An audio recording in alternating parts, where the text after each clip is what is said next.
Well, Coach, just 2 weekends left in the regular season. You head to Lake Superior State this weekend.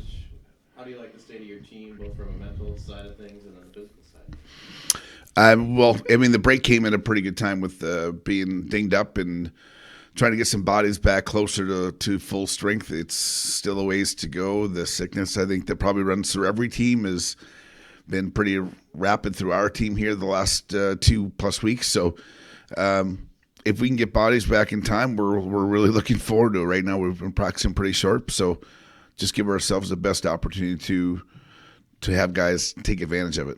You get a Lake Superior State team that you know from earlier this year, a win and a tie at home. Now you have to try to do it on the road in a tough place to play.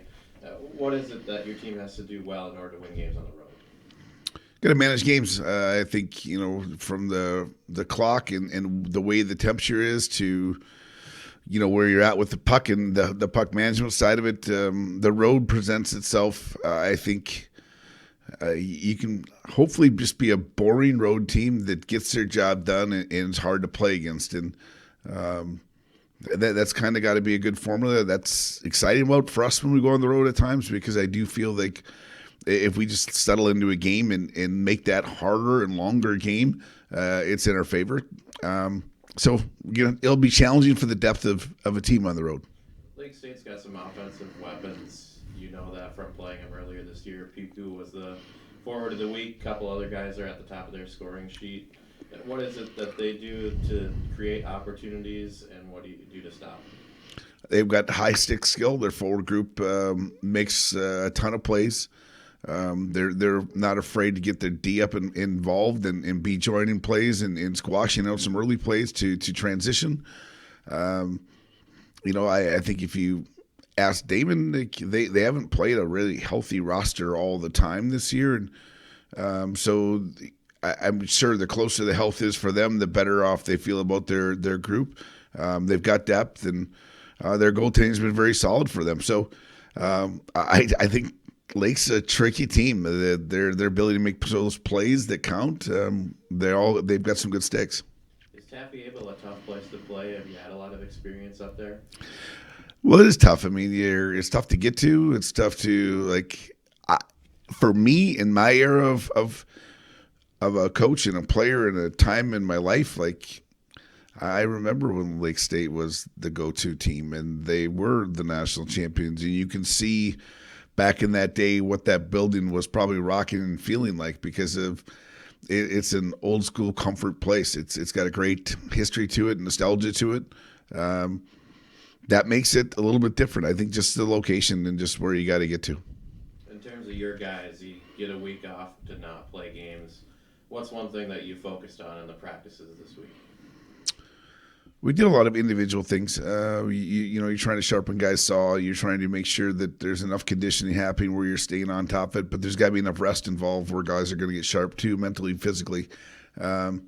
There's some things. There's just some small things that we have to keep climbing on and being a part of, transition-wise, arrival into coverage-wise, some situations that have popped and arose throughout the season that we got to not take a time away from an opponent to get ready for, but we just had a little time on our side. So we got into those, and you're always trying to touch with the specials to make sure we can get some guys reps.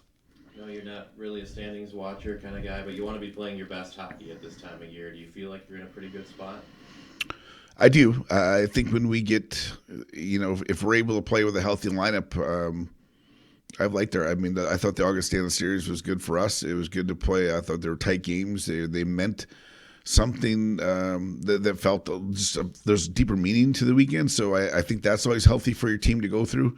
The challenge for any team at this time of year is it's not going to be about who can you just go out there and who, if someone can't play, can someone else plug in there and play and do their job. And the more things you do right the first time, the less messy that game is going to be. There's a pretty big tournament going on at the international level right now that your guys have been able to watch and see the best players in the world go head-to-head for their countries. Is that cool to be able to have those guys see that and kind of experience it? Yeah, I think there's plenty of red being worn around here, and there's plenty of blue being worn around here. They, that's a fun poke. I think back and forth at one another. The Thursday game will bring a highlight feel to it. It's really impressive as a fan and watching those guys and the coaches to get guys to buy in and check egos at a door in a short track tournament where a one little costly mistake can cost you where you sit in the pole position for the whole thing. So those guys are best players in the world that are, playing at a high rate. Their pace is incredible, but they're doing winning hockey things. They're putting pucks behind people. Their shift length matters. They're not doing things they normally do on their team at this time of year. So I know when somebody brought it up to me, like you watch the NFL have a flag football tournament, you watch the NBA have a whatever fest that is, back and forth, and then you watch the NHL fight. So I think that's what's going on. It's really impressive, and the underlying factor is these guys are all trying to put themselves in a spot on their own Olympic teams in the future. So there's a little extra going on. That's all I got. Thanks.